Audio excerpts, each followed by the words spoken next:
Si tu touches ce piano, je t'épouse. La milliardaire rit devant tout le monde, désignant l'employé de nettoyage. Personne n'imaginait que cet homme gardait un secret qui ferait taire même le plus arrogant et changerait son destin pour toujours. Le grand salon de l'hôtel Ritz Paris resplendissait de ses immenses chandeliers de cristal. Plus de 300 personnes vêtues avec élégance conversaient entre coupes de champagne et rires étudiés. C'était le gala de charité le plus prestigieux de l'année, où les millionnaires de la ville se réunissaient pour étaler leur fortune déguisée en bienfaisance. Au milieu de cet océan de luxe et de vanité, personne ne remarquait Mathieu Dubois, tandis qu'il poussait discrètement son chariot de nettoyage dans les couloirs latéraux. Il gardait le regard bas, comme il avait appris à le faire pendant toutes ces années. Dans des endroits comme celui-ci, les gens comme lui n'existaient que lorsqu'ils commettaient une erreur. « Attention !» Une femme lui cria dessus quand il faillit la heurter, renversant une partie de sa boisson. « Mais vous ne regardez pas où vous allez ?»« Pardonnez-moi, madame. » Mathieu répondit d'une voix douce, s'écartant rapidement vers un coin. Son cœur battait la chamade, non pas à cause de la frayeur, mais à cause de quelque chose d'autre, quelque chose qui l'avait conduit là cette nuit-là. Au centre du grand salon, sur une estrade surélevée, reposait un imposant piano à queue noire, un Fazioli qui brillait sous les lumières comme un joyau inaccessible. Mathieu le regardait du coin de l'œil dès qu'il le pouvait, sentant ses doigts bouger involontairement, se souvenant de mouvements que son corps n'avait pas oubliés. « Mesdames et messieurs », la voix amplifiée du présentateur résonna dans tout le salon. « C'est un honneur de vous présenter notre hôtesse de cette soirée, la femme d'affaires la plus prospère de notre pays, Valentine Leclerc. » Les applaudissements éclatèrent avec force. Mathieu leva les yeux et la vit. Valentine Leclerc s'avança vers la scène avec l'assurance de celle qui n'avait jamais connu l'échec. Sa présence irradiait le pouvoir et l'argent, des cheveux parfaitement coiffés, des bijoux qui valaient probablement plus que tout ce que Mathieu gagnerait dans sa vie entière, et ce sourire qui n'atteignait pas ses yeux. « Merci, merci. » Valentine parla d'une voix claire et autoritaire. « Comme vous le savez, ce gala a pour objectif de collecter des fonds pour faire de cette ville un meilleur endroit pour les gens qui comptent vraiment. » Quelques rires complices se firent entendre parmi l'audience. Mathieu sentit le poids de ces mots, les gens qui comptent vraiment. Pour eux, des personnes comme lui n'entraient pas dans cette catégorie. Et pour animer cette soirée, continua Valentine, nous avons apporté ce magnifique piano. Bien que je doive avouer, elle fit une pause dramatique, que personne ici ne semble avoir le talent suffisant pour en jouer. J'ai demandé, et tous ont décliné l'invitation. Des murmures se firent entendre. Le pianiste renommé qu'ils avaient engagé avait annulé à la dernière minute pour une urgence, et maintenant le piano restait là comme un rappel gênant de la situation. C'est dommage. Valentine continua d'un ton moqueur. Nous avons payé une fortune pour apporter cet instrument, et il s'avère qu'il n'y a personne ici avec suffisamment de classe musicale pour... À ce moment, son regard croisa celui de Mathieu. Il avait observé le piano avec une telle intensité qu'il ne réalisa pas qu'il était sorti de son coin et était maintenant complètement visible pour tous. Un silence gênant remplit le salon. Valentine arqua un sourcil, étudiant Mathieu de la tête aux pieds, avec une expression mêlant surprise et mépris. « Tiens, tiens », dit-elle lentement, s'approchant du bord de la scène. « Il semblerait que nous ayons ici quelqu'un de très intéressé par notre piano. » Quelques rires nerveux se firent entendre parmi les invités. Mathieu sentit tous les regards se poser sur lui comme des aiguilles. Il voulut reculer, se cacher, disparaître, mais ses pieds semblaient collés au sol. « Dis-moi », Valentine le désigna directement. « Sais-tu ce qu'est un piano ou aimes-tu simplement comment il brille ?» Les éclats de rire furent plus forts cette fois. Mathieu serra les poings, sentant l'humiliation brûler son visage. Mais il y avait quelque chose dans ses yeux, quelque chose que Valentine interpréta mal comme un défi. « Oh, attends !» Elle s'approcha davantage, descendant de la scène et marchant directement vers lui. Le salon entier observait la scène avec une fascination morbide. « Tu vas me dire que tu sais jouer du piano ?»« Je n'ai rien dit, madame. » Mathieu répondit d'une voix à peine audible, mais tu le regardais comme si tu voulais en jouer. Valentine insista, maintenant debout devant lui. Mathieu pouvait sentir son parfum cher, voir l'éclat de satisfaction cruelle dans ses yeux. Elle savourait ce moment. « Tu sais quoi ? Rendons ça plus intéressant. » Elle se tourna vers l'audience, écartant les bras théâtralement. « Mesdames et messieurs, j'ai une proposition. » Sa voix résonna dans tout le salon. « Ce monsieur semble très intéressé par notre piano, alors je vais lui faire une offre qu'il ne pourra pas refuser. » Elle retourna vers la scène, chaque pas calculé pour maximiser le drame. Mathieu sentait que le monde avançait au ralenti. « Si tu touches ce piano, » Valentine déclara d'une voix forte et claire, désignant l'instrument majestueux, « et que tu réussis à m'impressionner, je t'épouse. » Le salon explosa de rire. C'était la blague la plus ridicule qu'ils aient entendue de toute la nuit. Une milliardaire offrant le mariage à un employé de nettoyage. L'idée était si absurde que certains invités se pliaient en deux de rire. « Qu'en dis-tu » Valentine continua, savourant chaque seconde. « Acceptes-tu le défi ou préfères-tu retourner à ton chariot et continuer ton travail ?» Mathieu respirait difficilement. Chaque fibre de son être lui criait de fuir, de sortir de là et de ne jamais regarder en arrière. Mais alors ses yeux se posèrent de nouveau sur le piano, ce bel instrument qu'il appelait comme un vieil ami qu'il n'avait pas vu depuis longtemps. Dans son esprit, les souvenirs affluèrent comme une avalanche. De petites mains sur des touches d'ivoire, une voix douce lui disant « Tu as un don, mon fils, ne le gâche pas ». Des heures interminables de pratique, des applaudissements, la reconnaissance, puis la perte, la douleur, la chute. Il semble qu'il n'ait pas le courage. Quelqu'un cria dans la foule « Laisse-le tranquille, Valentine ». Une autre voix intervint. Ça suffit d'humiliation, mais Valentine n'avait pas fini. Elle s'approcha de nouveau de Mathieu, parlant maintenant assez bas pour que seul lui puisse l'entendre. « Tu sais ce qui est le plus pathétique ?» murmura-t-elle avec du venin dans chaque mot. « C'est que des gens comme toi n'osent même pas rêver. Ils naissent en bas et meurent en bas. C'est l'ordre naturel des choses. » Quelque chose se brisa en Mathieu à ce moment-là. Ce n'était pas de la colère, ce n'était pas de la vengeance. C'était quelque chose de beaucoup plus profond. C'était le souvenir de qui il avait été, de qui il aurait pu être, de tout ce qu'il avait perdu et enterré sous des années de silence et de résignation. Il leva les yeux et regarda directement Valentine dans les yeux. « J'accepte », dit-il d'une voix ferme. Le salon fut plongé dans un silence absolu. Personne ne s'attendait à cette réponse. Valentine recula d'un pas, surprise pour la première fois de la soirée. « Qu'as-tu dit ?»« J'accepte votre défi », répéta Mathieu, cette fois plus fort. Sa voix ne tremblait plus. Je jouerais du piano. Les rires nerveux revinrent. Mais il y avait quelque chose de différent dans l'atmosphère, une tension électrique qui n'était pas là auparavant. Les invités s'approchèrent de la scène, curieux de voir comment se terminerait ce spectacle inattendu. Valentine retrouva rapidement son calme. Son sourire revint, mais il y avait quelque chose de forcé. « Très bien », dit-elle en gesticulant vers le piano. « Allez-y, montrez-nous de quoi vous êtes capable. » Mathieu commença à marcher vers la scène. Chaque pas résonnait dans le silence tendu du salon. Il monta les marches lentement, sentant le poids de centaines de regards sur lui. Des regards pleins de moquerie, de curiosité morbide, d'anticipation de son échec inévitable. Il s'assit devant le piano. Le tabouret était parfaitement ajusté. Les touches brillaient impeccables sous la lumière. Pendant un instant, il regarda simplement l'instrument, laissant ses doigts effleurer doucement la surface froide et lisse. « Tu as besoin d'un manuel d'instruction ?» cria quelqu'un, provoquant d'autres rires. Mais Mathieu ne les entendait plus.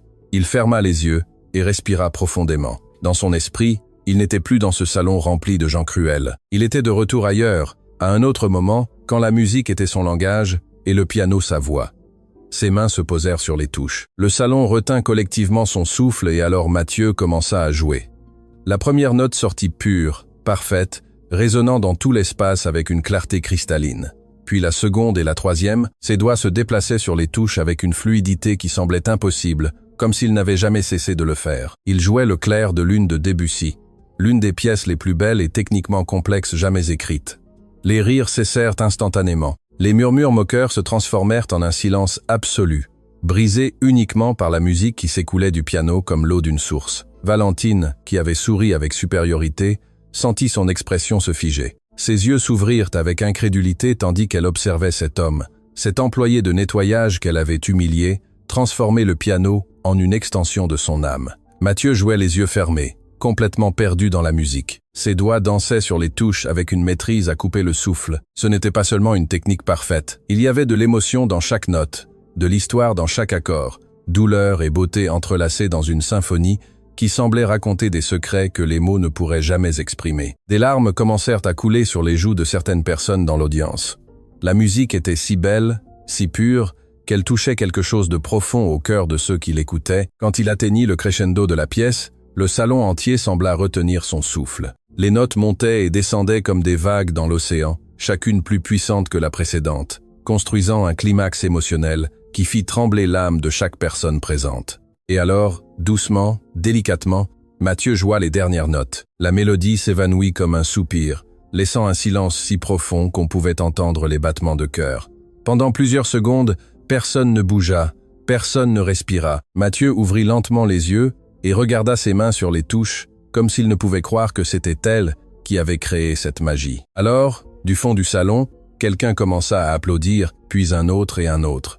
En quelques secondes, tout le lieu explosa en une ovation assourdissante. Les gens se levèrent, applaudissant avec ferveur, certains pleurant ouvertement, tous, sauf une personne. Valentine Leclerc resta paralysée, regardant Mathieu avec une expression mêlant choc, fureur et quelque chose d'autre, quelque chose qui ressemblait dangereusement au respect. Mathieu se leva lentement du tabouret de piano, regardant la foule qui l'applaudissait comme s'il avait accompli un miracle, et d'une certaine manière, il l'avait fait. Il se tourna vers Valentine, qui restait sans voix. « Je crois, Mathieu, dit-il d'une voix calme mais ferme, que vous venez de perdre un pari, Madame Leclerc. » Le salon redevint silencieux, tous les regards se déplaçant entre Mathieu et Valentine, attendant de voir ce qui allait se passer ensuite. Mais personne, absolument personne dans ce salon, ne pouvait imaginer que cette nuit n'était que le début d'une histoire qui changerait des vies, révélerait des secrets enfouis et prouverait que parfois la personne la plus invisible est celle qui garde les talents les plus extraordinaires. Le silence dans le salon était si dense qu'on aurait pu le couper avec un couteau. Valentine Leclerc restait immobile, ses yeux rivés sur Mathieu comme si elle voyait un fantôme. Ses mains tremblaient légèrement, quelque chose que personne d'autre ne semblait remarquer au milieu de la commotion générale. « C'était incroyable », murmura une femme dans l'audience. « D'où sort cet homme ?» demanda une autre voix. Les murmures grandirent comme des vagues, mais Valentine ne parlait toujours pas. Son visage avait perdu toute expression de moquerie et de supériorité. Il y avait maintenant quelque chose de plus profond là, quelque chose qui ressemblait à de la peur. Léonard Fournier, l'organisateur de l'événement et associé de Valentine, fut le premier à monter sur scène. C'était un homme d'une présence imposante, connu pour sa capacité à résoudre les situations inconfortables. « Eh bien, dit-il avec un sourire forcé, essayant d'alléger l'atmosphère. « C'était vraiment spectaculaire, monsieur. Comment disiez-vous que vous vous appeliez ? » « Je ne l'ai pas dit. » Mathieu répondit avec tranquillité. « Je m'appelle Mathieu Dubois. » Léonard hocha la tête, mais son regard se tourna rapidement vers Valentine, qui sembla finalement retrouver son calme. Elle s'éclaircit la gorge et marcha vers le centre de la scène, forçant un sourire qui n'atteignait pas ses yeux. « Ce fut une performance surprenante, » dit-elle d'une voix contrôlée, bien que tous pouvaient détecter la tension sous ses mots. « Vous avez clairement eu une formation professionnelle. »« Je l'ai eue, » Mathieu répondit simplement. « Et que fait quelqu'un avec un tel talent en travaillant dans le nettoyage ?» La question de Valentine sonna plus comme une accusation que comme une curiosité sincère. Le salon entier attendait la réponse. Mathieu baissa les yeux un instant, comme s'il décidait combien révéler. « La vie ne se déroule pas toujours comme on le prévoit, » dit-il finalement. Avant que quiconque ne puisse répondre, une voix féminine cria du fond du salon. « Attendez, je le connais. » Toutes les têtes se tournèrent. Une femme se frayait un chemin à travers la foule, son visage rempli de reconnaissance et d'émotion. C'était Sophie Moreau, une critique musicale renommée de la ville. « C'est lui », s'exclama-t-elle en s'approchant de la scène. « C'est Mathieu Dubois, le prodige musical qui a disparu il y a des années. » Un murmure de surprise parcourut le salon. Plusieurs invités sortirent leur téléphone, cherchant des informations. Valentine pâlit visiblement. Mathieu Dubois, continua Sophie, maintenant sur scène à côté de lui, était considéré comme l'un des pianistes les plus prometteurs de sa génération. Il a remporté le concours international de piano alors qu'il n'était qu'un jeune homme. Les critiques l'appelaient le Mozart moderne. « Attendez », interrompit Léonard, clairement confus. « S'il avait un tel succès, que s'est-il passé ?» Sophie regarda Mathieu avec une tristesse sincère dans les yeux. Il a subi une tragédie personnelle qui l'a éloigné du monde de la musique, et puis il a simplement disparu. Personne n'a su ce qu'il était devenu jusqu'à maintenant. Mathieu resta silencieux, la mâchoire serrée. Les souvenirs qu'il avait enfouis depuis si longtemps menaçaient maintenant de faire surface. C'était il y a des années. Il parla finalement, sa voix, à peine un murmure, fut parfaitement captée par le microphone. « J'ai perdu les personnes les plus importantes de ma vie dans un accident. Après cela, je n'ai plus pu jouer. Chaque note me rappelait ce que j'avais perdu. » Le salon fut plongé dans un silence absolu. Certains invités avaient les larmes aux yeux. L'histoire était plus profonde et douloureuse que quiconque n'avait imaginé. « Mais vous venez de jouer maintenant », observa Sophie doucement. « Qu'est-ce qui a changé ?» Mathieu regarda directement Valentine. « Parfois, vous avez besoin que quelqu'un vous rappelle qui vous êtes vraiment, même si cette personne n'en avait pas l'intention. » La tension entre Mathieu et Valentine était palpable. Elle le regardait avec une expression indéchiffrable, tandis qu'il gardait un calme inébranlable. « C'est fascinant. » Léonard intervint à nouveau, clairement mal à l'aise avec la tournure émotionnelle de l'événement. « Mais je crois que nous nous souvenons tous de la petite blague que Valentine a faite. Ce n'était pas une blague. » La voix de Mathieu coupa l'air comme un couteau. C'était un pari. « Vous avez dit, Madame Leclerc, que si je jouais du piano et que je vous impressionnais, vous m'épouseriez. Il y a plus de 300 témoins ici. » Le murmure dans le salon se transforma en un rugissement. Les téléphones brillaient partout. Les gens enregistraient, prenaient des photos, envoyaient des messages. Cette histoire deviendrait virale en quelques minutes. Valentine sentit que le contrôle de la situation lui échappait des mains. Son visage se durcit. C'était évidemment une blague, dit-elle d'un ton sec. Une exagération dramatique. Personne ne s'attendait à ce qu'il puisse vraiment le faire. Mathieu l'interrompit. Bien sûr, parce que les gens comme moi ne peuvent pas avoir de vrais talents, n'est-ce pas? Nous sommes seulement bons à être invisibles, à nettoyer après que vous ayez sali. Je ne dis pas ça, répondit Valentine, mais sa voix manquait de conviction. Alors, que dites-vous? Mathieu fit un pas vers elle. Il n'était pas menaçant, mais il y avait une fermeté dans sa posture qui n'existait pas auparavant. Que votre parole ne vaut rien, que vous pouvez humilier les gens et ensuite vous cacher derrière juste une blague quand ça ne se passe pas comme prévu. La foule observait l'échange comme un match de tennis, leurs têtes se déplaçant de l'un à l'autre. Valentine sentit des centaines d'yeux la juger, attendant sa réponse. Écoutez, elle essaya de paraître raisonnable. Vous êtes évidemment un musicien talentueux, mais une demande en mariage faite dans ces circonstances ne peut être prise au sérieux. C'est absurde. C'est absurde parce que je suis un employé de nettoyage? Mathieu demanda. Si ça avait été un de vos amis millionnaires, ça aurait toujours été absurde? Valentine ouvrit la bouche pour répondre, mais aucun mot ne sortit car ils connaissaient tous les deux la réponse. C'est alors qu'une autre voix interrompit. Des portes du salon, un homme distingué entra d'un pas ferme. C'était Richard Duval, l'avocat le plus renommé de la ville, connu pour son intégrité inébranlable. « Excusez mon interruption », dit-il en marchant vers la scène, « mais je crois pouvoir apporter de la clarté à cette situation. » « Richard » Valentine le salua avec un soulagement visible. « C'est bien que vous soyez là. Expliquez-leur que cela ne peut pas être légalement contraignant. » Richard monta sur scène et les regarda tous deux avec un sérieux professionnel. « Madame Leclerc, je suis au regret de vous informer que vous vous trompez. » La couleur se draina du visage de Valentine. « Quoi? Une proposition publique faite devant des témoins avec des termes clairs et acceptés par les deux parties, expliqua Richard d'une voix claire, peut constituer un contrat verbal contraignant, surtout lorsqu'il y a des preuves que vous avez établi des conditions spécifiques et que M. Dubois les a publiquement remplies. Mais c'est ridicule, balbutia Valentine. Personne ne peut m'obliger à épouser quelqu'un. Vous avez raison. Richard hocha la tête. Personne ne peut vous y obliger. Mais rompre publiquement votre parole de cette manière aurait des conséquences importantes pour votre réputation professionnelle et personnelle. Les réseaux sociaux enregistrent tout cela en ce moment. Demain, le monde entier saura que Valentine Leclerc a humilié un homme, a fait une promesse publique, puis s'est rétractée lorsqu'elle a découvert qu'il était meilleur que ce qu'elle croyait possible. Le salon éclata de murmures. Valentine regarda autour d'elle, voyant comment tout le monde tenait son téléphone, enregistrant chaque seconde de son humiliation. « C'est un cauchemar », murmura-t-elle, bien que le microphone ait capté ses mots. « Pour vous peut être », dit Mathieu tranquillement. « Pour moi, c'est simplement la justice. » Léonard tenta d'intervenir à nouveau. « Nous pouvons sûrement parvenir à un accord raisonnable, Mathieu. Que diriez-vous si Valentine vous dédommageait financièrement? Nous pourrions parler d'une somme généreuse. Je ne veux pas de votre argent. » Mathieu répondit fermement. « Alors, que voulez-vous » explosa Valentine, sa maîtrise se brisant finalement. « Vous attendez vraiment que je vous épouse? Un vrai mariage ?» Mathieu la regarda directement dans les yeux. « Je veux que vous compreniez ce que c'est d'être jugé injustement. Je veux que vous expérimentiez, ne serait-ce qu'un instant, ce que l'on ressent quand quelqu'un vous traite comme si vous ne valiez rien. C'est cruel. » Valentine murmura. « Cruel ?»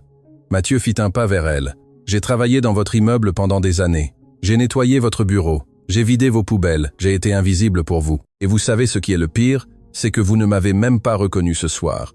Vous ne saviez même pas qui j'étais, malgré m'avoir vu presque tous les jours. » Valentine ouvrit les yeux sous le choc. « Tu travailles dans mon entreprise. » « Dans son immeuble ?» corrigea Mathieu. « Pour la compagnie de nettoyage que vous engagez. J'y suis depuis des années, mais bien sûr, des gens comme moi n'existent pas pour des gens comme vous. Nous sommes des fantômes commodes. » La révélation tomba comme une bombe. Valentine recula, son visage affichant quelque chose qui aurait pu être de la honte. Sophie Moreau, qui était restée sur scène observant tout, parla finalement. « Mathieu, je sais que tu as souffert. Je sais que tu as beaucoup perdu. Mais est-ce vraiment ce que tu veux? La vengeance ?» Mathieu baissa le regard un instant, et quand il le leva de nouveau, il y avait des larmes dans ses yeux. « Je ne veux pas de vengeance, » dit-il d'une voix brisée. « Je veux juste que quelqu'un me voie enfin. Me voie vraiment. Pas comme un prodige musical, pas comme un employé de nettoyage, juste comme un être humain qui mérite le respect. » Le silence qui suivit fut assourdissant. Beaucoup de personnes dans le public pleuraient ouvertement.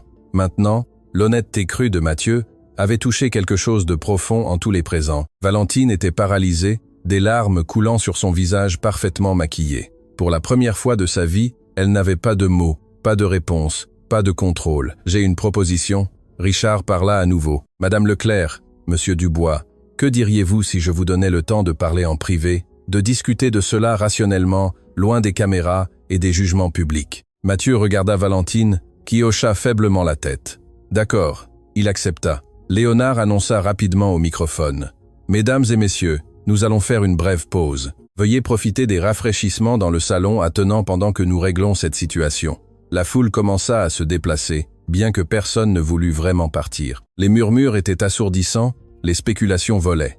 Ce serait l'événement le plus commenté de l'année.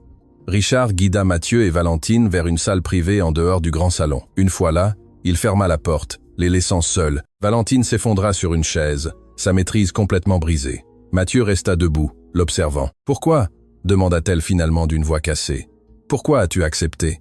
Savais-tu que cela m'humilierait, que cela me ferait paraître stupide devant tout le monde? Pourquoi ?» Mathieu répondit doucement. « J'avais besoin que tu ressentes, ne serait-ce qu'une seconde, ce que j'ai ressenti pendant des années. L'humiliation, le jugement, l'invisibilité. Mission accomplie, mission accomplie. » Valentine dit amèrement. « Ma réputation est détruite. Demain, je serai la risée de tout le pays. Ça n'a pas à être ainsi. » Mathieu s'assit devant elle. « Nous pouvons encore résoudre cela. » Valentine le regarda avec des yeux rougis. « Comment? Le mal est déjà fait. Il y a quelque chose que tu dois comprendre. » Mathieu se pencha en avant. « Je ne te déteste pas, Valentine. Je ne te connais même pas vraiment. Mais ce que tu as fait ce soir, cette moquerie cruelle, cette humiliation publique, ce n'était pas la première fois que cela m'arrivait. Cela a été ma vie pendant des années, et j'en suis fatigué. Alors, que veux-tu de moi? » demanda-t-elle, sincèrement confuse. Mathieu respira profondément. « Je veux que tu apprennes, je veux que tu changes, je veux que tu regardes les gens que tu considères inférieurs et que tu les vois vraiment. Et comment suis-je censé faire ça? Épouse-moi. » Mathieu dit simplement. Valentine le regarda comme s'il avait perdu la raison. « Quoi? Pas pour toujours. » Il clarifia. « Donne-moi un mois en tant que ton mari, où tu devras me voir, me parler, me traiter comme un égal. Un mois où tu ne pourras pas te cacher derrière ton argent et ton statut. Et si après ce mois tu crois toujours que je ne vaux rien, que je ne suis qu'un employé de nettoyage sans valeur, alors nous divorçons et tu ne me reverras plus jamais. » Valentine l'observa avec incrédulité. « Tu parles sérieusement? » « Complètement. » Mathieu répondit. « Un mois, c'est tout ce que je demande et en échange, je te promets qu'après cela je disparaîtrai de ta vie et ne parlerai jamais publiquement de cela. Et si je refuse? Alors cette histoire vivra pour toujours sur Internet. La milliardaire qui a humilié un prodige musical déchu et a ensuite rompu sa parole publiquement quand il s'est avéré extraordinaire. » Valentine ferma les yeux. Elle était piégée, et ils le savaient tous les deux. « Un mois, » répéta-t-elle. « Et que se passe-t-il pendant ce mois? Nous vivons ensemble, nous agissons comme un couple en public et en privé. Tu apprends simplement à me voir comme un être humain. » Le silence s'étendit entre eux. Valentine savait qu'elle n'avait pas le choix. Sa réputation, son entreprise, tout ce pour quoi elle avait travaillé, était en jeu. « D'accord, » murmura-t-elle finalement. « Un mois. » Mathieu hocha la tête, mais il y avait quelque chose dans son expression que Valentine ne pouvait interpréter. Triomphe, tristesse, détermination. « Alors, nous avons un accord. » Il tendit la main. Valentine la regarda un long moment avant de la serrer. « Nous avons un accord. » Aucun des deux ne pouvait imaginer que cette simple poignée de main changerait leurs deux vies pour toujours, révélant des secrets qui avaient été cachés pendant des années et prouvant que parfois les personnes les plus inattendues peuvent nous enseigner les leçons les plus précieuses. Quand ils sortirent de la salle privée, le grand salon les attendait avec une anticipation anxieuse. Richard Pritt, le microphone. « Mesdames et messieurs, nous avons une annonce importante. Madame Valentine Leclerc et Monsieur Mathieu Dubois sont parvenus à un accord mutuel. Il y aura un mariage. » Le salon explosa. Cris de surprise, applaudissements incrédules, flash d'appareils photo éclairant chaque recoin. Valentine affichait un sourire forcé tandis que Mathieu restait serein. Son visage, un masque de calme qui cachait des tempêtes intérieures. « La cérémonie sera privée, » continua Richard. « Et nous vous demandons de respecter l'intimité des deux pendant cette période. » Mais tous savaient que l'intimité était impossible. Les téléphones brillaient dans tout le salon, les doigts volaient sur les écrans, partageant, publiant, viralant. En quelques minutes, l'histoire serait partout. Léonard s'approcha de Valentine quand la foule commença à se disperser, son visage affichant une préoccupation sincère. « Es-tu sûr de ça? Je n'ai pas le choix. » Valentine répondit entre ses dents, gardant son sourire pour les caméras qui l'observaient encore. « Il m'a tendu un piège parfait. Tu peux encore refuser, affronter les conséquences publiques, mais garder ta liberté. » Valentine regarda Mathieu, qui qui conversait tranquillement avec Sophie Moreau de l'autre côté du salon. Il ne s'agit plus de liberté, Léonard. Il s'agit du fait que tout le monde regarde. Si je me rétracte maintenant, non seulement je suis la femme cruelle qui a humilié un génie, mais je suis aussi une lâche qui ne tient pas parole. Léonard soupira. Et si cela devient permanent? Et si un mois ne suffit pas? Un mois est plus que suffisant pour qu'il se lasse de jouer à la vengeance. Valentine affirma avec plus de conviction qu'elle n'en ressentait réellement. Mathieu sentit le regard de Valentine sur lui et se retourna. Leurs yeux se croisèrent à travers le salon bondé. Pendant un instant, tout le bruit et le chaos disparurent. Il n'y avait que deux, piégés dans un accord qu'aucun ne comprenait encore complètement. La nuit se termina finalement. Les invités partirent, emportant avec eux des histoires qu'ils raconteraient pendant des années. Le salon resta vide, silencieux, comme si rien d'extraordinaire ne s'y était passé. Valentine arriva à son Pantouche après minuit. Ses chaussures chères furent abandonnées à l'entrée. L'élégante robe qui avait coûté une fortune lui semblait maintenant une prison. Elle s'effondra sur le canapé en cuir italien, encore complètement habillée, et pour la première fois depuis de nombreuses années, elle permit aux larmes de couler sans retenue. Ce n'étaient pas des larmes de simple tristesse, c'étaient des larmes de rage, de frustration, de confusion et de quelque chose de plus profond qu'elle ne voulait pas nommer. La peur, une peur réelle de ce qui allait arriver. Son téléphone n'arrêtait pas de vibrer. Messages, appels, notifications. Tout le monde voulait un morceau de l'histoire. Tout le monde voulait des détails, des explications, des confessions. Avec des mains tremblantes, elle éteignit le téléphone et le jeta de l'autre côté de la pièce. Le silence qui suivit fut assourdissant. Valentine se leva et marcha vers la baie vitrée qui occupait tout le mur, regardant les lumières de la ville qui clignotaient comme des étoiles tombées. Quelque part en dessous, parmi ces lumières, se trouvait Mathieu, l'homme qui avait réussi en une nuit ce que personne d'autre n'avait réussi en des années. La faire se sentir petite, vulnérable, humaine. Elle le détestait pour ça et, étrangement, le respectait aussi. De l'autre côté de la ville, dans un immeuble modeste qui contrastait violemment avec le luxe du Pantouche de Valentine, Mathieu était également éveillé. Il ne pouvait pas dormir, pas après ce qu'il avait fait, pas après avoir joué du piano pour la première fois depuis des années, pas après avoir regardé dans les yeux de centaines de personnes et s'être enfin senti vu. Il s'assit au bord de son lit étroit, regardant ses mains sous la faible lumière de la lampe. Ses mains avaient créé de la magie cette nuit-là. Elles avaient ressuscité quelque chose qu'il croyait mort et enterré. D'un pas lent, il marcha vers la petite armoire dans le coin de sa chambre. Du fond, derrière des cartons poussiéreux et de vieux vêtements qu'il ne portait plus, il sortit une valise qu'il n'avait pas ouverte depuis des années. Ses doigts tremblèrent en manipulant les fermetures rouillées. Quand elle s'ouvrit enfin, le passé le frappa, avec la force d'un ouragan. Des photographies, des centaines d'entre elles, toute une vie capturée sur du papier glacé maintenant légèrement jauni par le temps. La première photo montrait un jeune homme plein de vie et d'espoir, debout à côté d'un piano à queue, tenant un trophée qui brillait sous les lumières de la scène. Ses yeux irradiaient des rêves.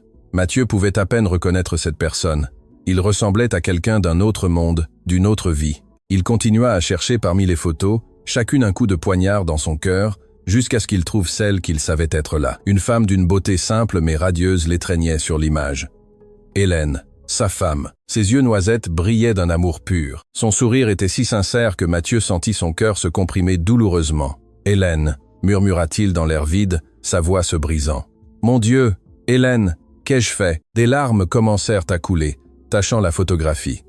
Il l'essuya rapidement avec sa chemise, terrifié de l'abîmer. Alors il trouva la photo suivante, et l'air quitta complètement ses poumons. Une petite fille d'à peine 5 ans était assise sur ses genoux. Ses petites mains reposaient sur les touches d'un piano tandis qu'elle regardait vers le haut, avec une adoration absolue. Lucie, sa petite. Lucie, sa fille, sa lumière. Petite lumière. Le surnom sortit comme un sanglot. « Ma petite lumière, pardonne-moi s'il te plaît, pardonne-moi. » La douleur qu'il avait réprimée pendant des années explosa comme un barrage rompu. Mathieu se replia sur lui-même, serrant les photographies contre sa poitrine, sanglotant avec une intensité qui l'effrayait. Les souvenirs affluèrent sans pitié, l'inondant, le noyant. C'était une nuit de tempête. Il venait de terminer un concert réussi dans une autre ville, épuisé mais euphorique. Hélène l'avait appelé, sa voix pleine de fierté et d'émotion. « Nous avons regardé la diffusion en direct. Tu étais incroyable, mon amour. Lucie n'arrête pas de dire que son papa est le meilleur pianiste du monde. Dis-leur que leur papa leur manque énormément. » Mathieu avait répondu, son cœur gonflé d'amour. « J'arrive demain matin. Restez à la maison. Le temps est horrible. » « Rester à la maison ?» Hélène avait ri. « Pas question. Nous allons à l'aéroport te chercher. Lucie a déjà préparé un dessin pour toi. » « Hélène, sérieusement ? Il pleut très fort. Je peux prendre un taxi. Bêtise, nous sommes ta famille. Nous voulons être les premières à te serrer dans nos bras et à célébrer ton succès. Nous partons déjà. Nous t'aimons. Moi aussi je vous aime, avait dit Mathieu sans savoir que ce seraient les derniers mots qu'il dirait à sa femme. Mathieu se balançait d'avant en arrière sur son lit, les photographies toujours pressées contre sa poitrine, revivant chaque seconde de cette horrible nuit. Le vol avait atterri en retard à cause de la tempête. Quand il alluma enfin son téléphone, il avait 17 appels manqués, tous de numéros inconnus. Son estomac s'était contracté de prémonition. Monsieur Dubois, la voix avait été professionnelle, mais douce, trop douce. C'est l'hôpital central. Vous devez venir immédiatement. Votre famille a eu un accident. Le monde s'était arrêté à ce moment-là. Mathieu se souvenait d'avoir couru, crié, supplié les taxis de l'emmener plus vite. Il se souvenait d'être entré à l'hôpital comme un fou, cherchant des réponses que personne ne voulait lui donner. Nous sommes vraiment désolés. Le médecin avait dit ces mots mesurés avec soin. Votre fille n'a pas résisté à l'impact. Elle est décédée sur les lieux. Votre femme est en chirurgie d'urgence. Mais Mathieu avait couru vers la salle d'opération, frappant aux portes, criant, jusqu'à ce qu'on le laisse enfin entrer. Hélène était connectée à des machines, son visage pâle comme la mort, mais ses yeux avaient encore de la vie.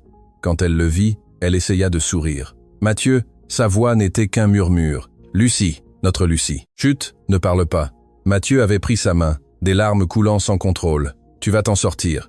Nous allons tous les deux nous en sortir. » Hélène avait faiblement secoué la tête. Ses yeux disaient ce que ses lèvres ne pouvaient pas. Elle savait qu'elle était en train de mourir. « Promets-moi, » avait-elle murmuré, chaque mot un effort monumental. « Promets-moi que tu continueras à jouer, que tu vivras pour nous deux. » « Non, non, non. » Mathieu avait sangloté. « Ne me quitte pas.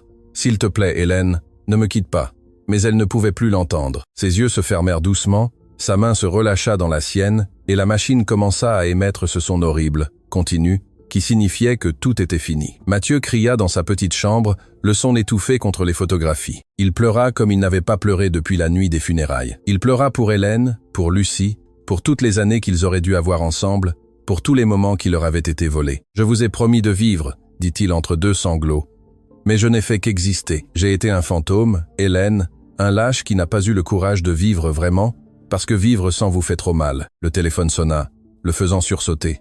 Il était passé minuit. Il faillit ne pas répondre, mais quelque chose le poussa à le faire. « Monsieur Dubois, une voix féminine, professionnelle et efficace. Je suis Patricia Leroy, assistante personnelle de Madame Leclerc. » Mathieu essuya rapidement ses larmes, essayant de contrôler sa voix. « Oui, j'appelle pour coordonner les détails de votre déménagement aux Pentouzes de Madame.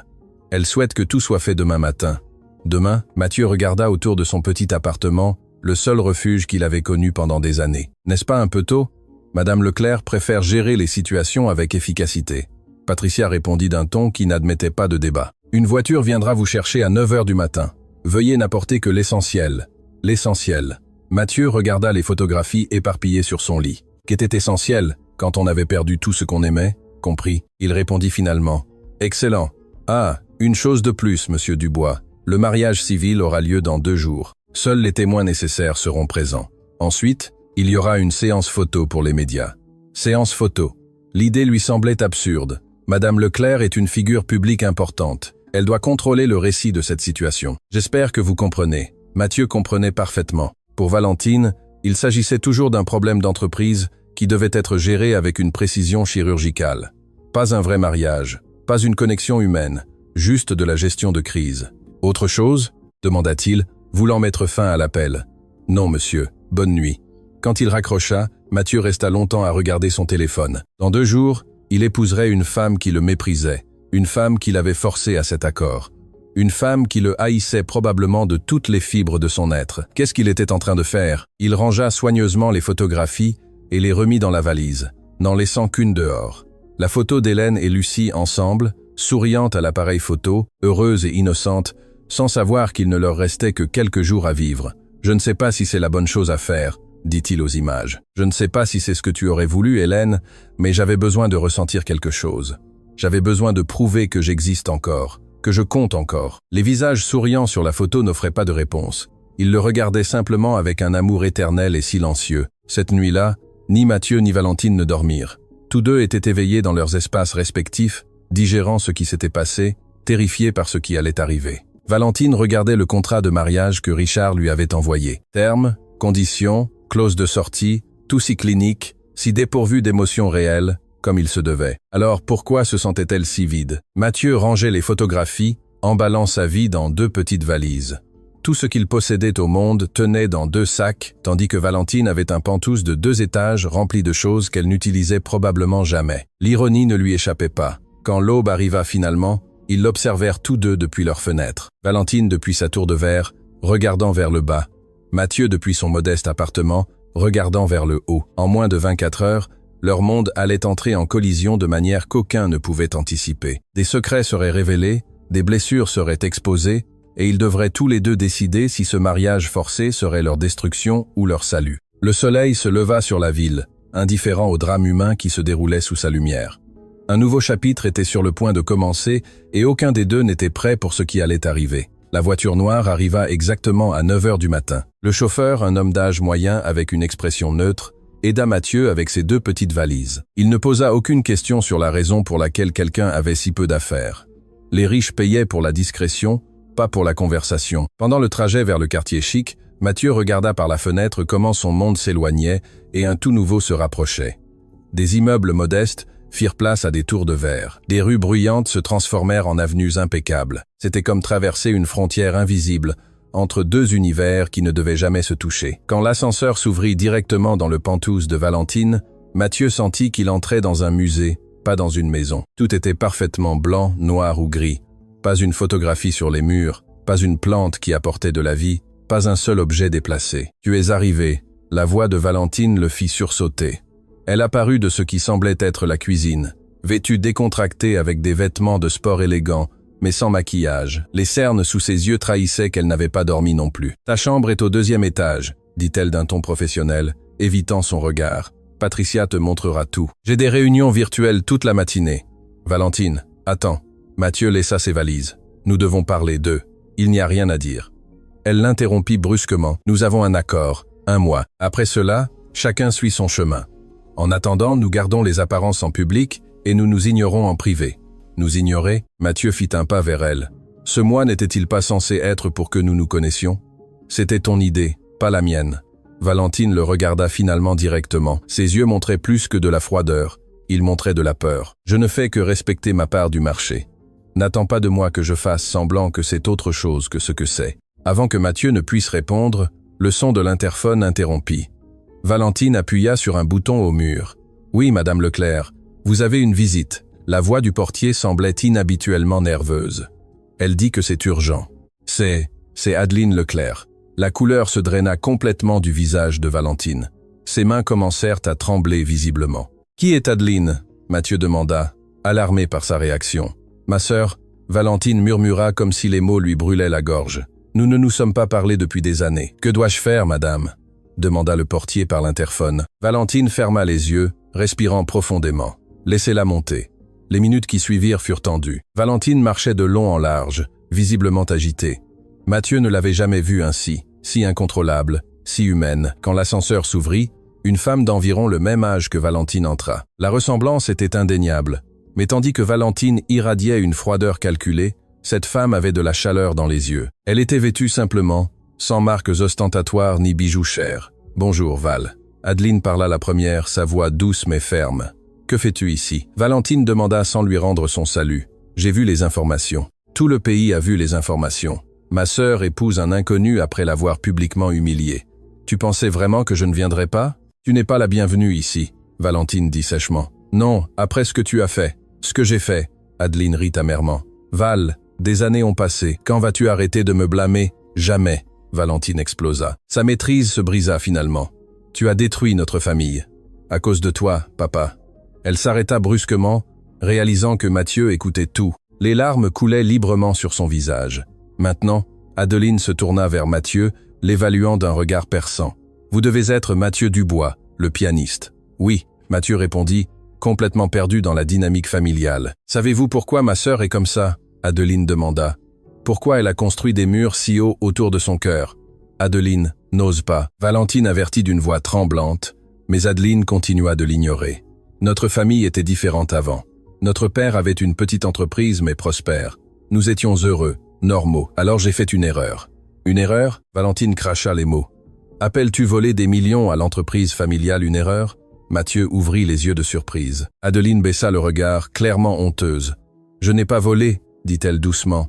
J'ai fait confiance à la mauvaise personne. Mon mari à l'époque a manipulé les comptes, falsifié des signatures. Quand je m'en suis rendu compte, il était trop tard. Et tu n'as rien dit ?» cria Valentine. « Tu as laissé papa penser que c'était toi. Tu as laissé le scandale détruire. »« Parce que c'était mon mari, » répondit Adeline d'une voix brisée.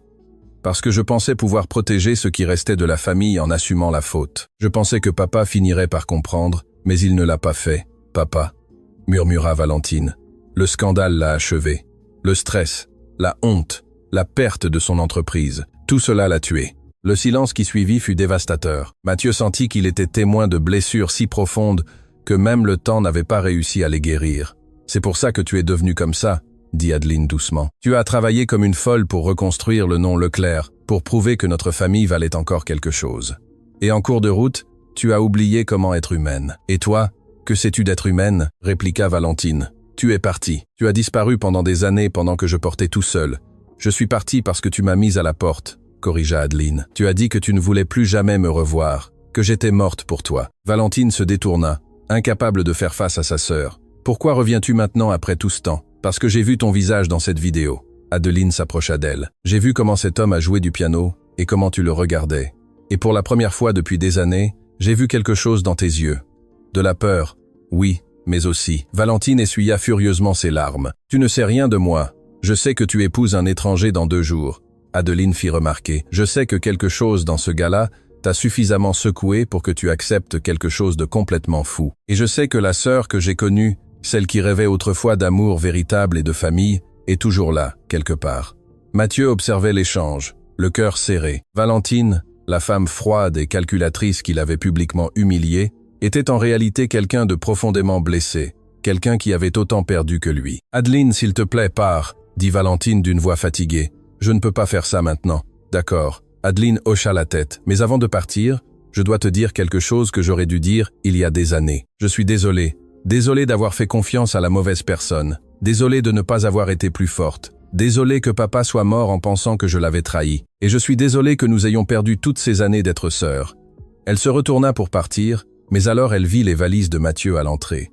L'une était légèrement ouverte. Le bord d'une photographie était visible. Sans demander la permission, Adeline s'approcha et sortit la photo. C'était l'image d'Hélène et Lucie. « Qui sont-elles » demanda-t-elle doucement. Mathieu sentit comme s'il avait été frappé à la poitrine. « Ma famille. Elles sont mortes il y a des années. » Adeline étudia la photographie avec une attention inhabituelle. Son visage pâlit progressivement. « Comment s'appelait ta femme ?»« Hélène. » Mathieu répondit, confus par sa réaction. « Hélène Martin. » La photographie tomba des mains d'Adeline. Valentine se retourna rapidement, alarmée. « Qu'y a-t-il » demanda-t-elle. Adeline la regarda les yeux remplis de larmes et d'horreur. « Val, te souviens-tu de l'accident? Celui qui a été causé par le mari dont je t'ai parlé? Qu'est-ce que ça a à voir avec ?» commença Valentine. Mais alors elle comprit. Son visage se transforma en un masque d'horreur. « Non, » murmura-t-elle. « Mon ex-mari a conduit en état d'ivresse cette nuit-là, » dit Adeline d'une voix tremblante. « Il a traversé la voie sur l'autoroute. Il a percuté un autre véhicule. Il est mort sur le coup. Je n'ai jamais su qui étaient les victimes de l'autre voiture. Les avocats ont tout géré. J'étais anéanti, sous le choc. Mais maintenant, Mathieu sentit le monde basculer dangereusement. « Qu'est-ce que tu dis ? L'accident qui a tué ta femme et ta fille. » Adeline pouvait à peine parler. « A été causé par mon mari, par l'homme en qui j'ai eu confiance, par l'homme dont j'ai assumé la faute. » Le silence qui s'abattit sur le penthouse était si dense qu'il était difficile de respirer. Mathieu se laissa tomber sur le canapé, incapable de traiter l'information. L'homme qui avait détruit sa vie, qui avait tué Hélène et Lucie, était lié à Valentine, à la femme qu'il était sur le point d'épouser. « Je ne savais pas. » Adeline sanglota. « Mathieu, tu dois me croire.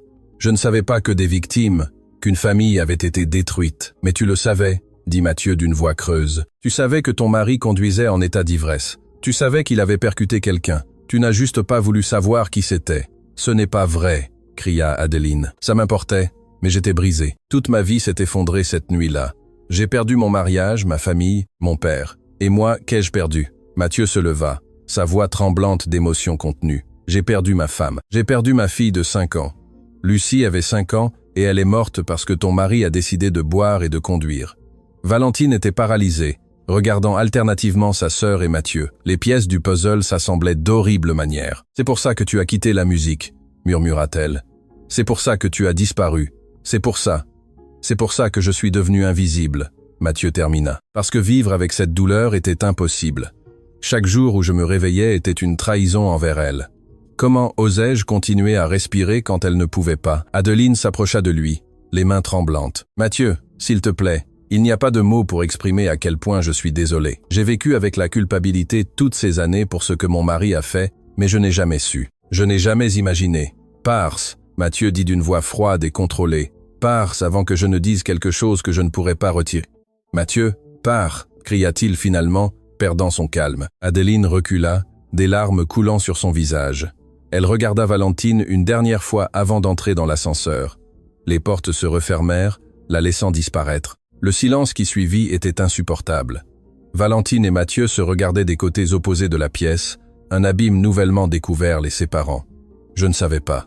Valentine parla finalement. Mathieu, tu dois me croire. Je ne savais pas que l'accident qui a détruit ma famille a aussi détruit la tienne. Est-ce que ça compte? Demanda Mathieu amèrement. Ça change quelque chose? Ça change tout. Valentine s'approcha lentement. Ça change le fait que j'ai aussi porté la culpabilité de cet accident, parce que c'est ma sœur qui a fait confiance à cet homme. Parce que c'est le scandale de ma famille qui lui a permis de rester libre jusqu'à cette nuit-là. Si j'avais agi différemment, si j'avais dénoncé, non. Mathieu l'arrêta. Tu ne peux pas porter cette culpabilité. J'ai passé des années à faire ça, à me blâmer pour chaque décision que j'ai prise cette nuit-là, pour avoir accepté ce concert, pour ne pas avoir insisté davantage pour qu'elle reste à la maison. Mais la vérité est que le seul coupable était l'homme qui a décidé de boire et de conduire. Mais ma famille l'a protégé. Valentine murmura. Adeline a assumé la faute. Nous avons gardé le scandale hors des médias. Nous nous sommes assurés que personne ne connaisse toute la vérité. Pourquoi me dis-tu ça? Mathieu demanda. Parce que tu mérites de connaître toute la vérité. Valentine essuya ses larmes. Parce que maintenant je comprends pourquoi tu m'as regardé de cette manière au gala.